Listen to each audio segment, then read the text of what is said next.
Michael, you said earlier that you're expecting this silver rush and that you expect silver to catch up with gold. I mean, where do you see prices headed for silver by year end and in the next 2 to 3 years? By year end, you know, I look at the big picture. In the next, $100 an ounce is an absolute no-brainer. There's so little silver coming to market. 70% of the silver supply comes as a byproduct from mining other metals. So if the economy goes down, right now, you know, the stock market's PE ratios are insane. Dividend yields are near the lowest that they've been in the last 130 years. I've got 130 years of dividend yields. Robert Shiller of Yale University put together the S&P index going all the way back to 1880.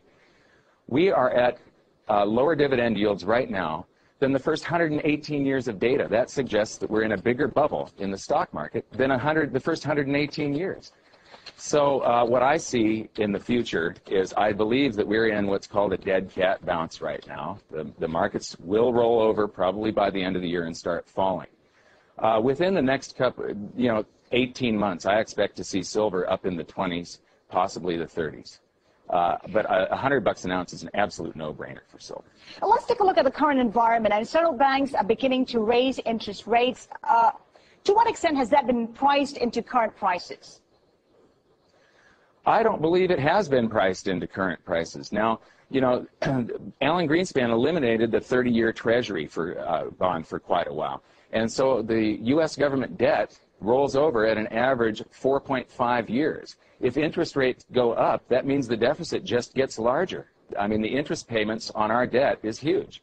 So I don't see any scenario where gold and silver don't rise. It'll end up rising in a deflation like it did during the Great Depression. It'll end up rising if we go into big inflation. And, you know, one day I do expect a hyperinflation for the U.S. dollar. That'll be way down the road, but I expect there's going to be some serious.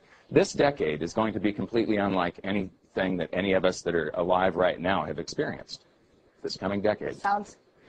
Michael, we heard from the World Council yesterday. It says that China's gold demand may double within the next 10 years, making the country the world's second largest consumer of gold after India. Your take on that?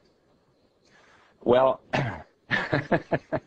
investors tend to chase things that are rising. Gold has risen now for 9 consecutive years. Silver outperformed gold significantly for the first 7 of those years. And as this bull market progresses, I expect more people to rush into this worldwide. You know, my book just came out in Chinese, and I spoke with somebody that bought it in Beijing. So this bull market is completely different than the last one. Right. The last bull market, only 10% of the world's population could participate. This time it's everybody. Okay. And so doubling in the next 10 years, it'll go up 100-fold.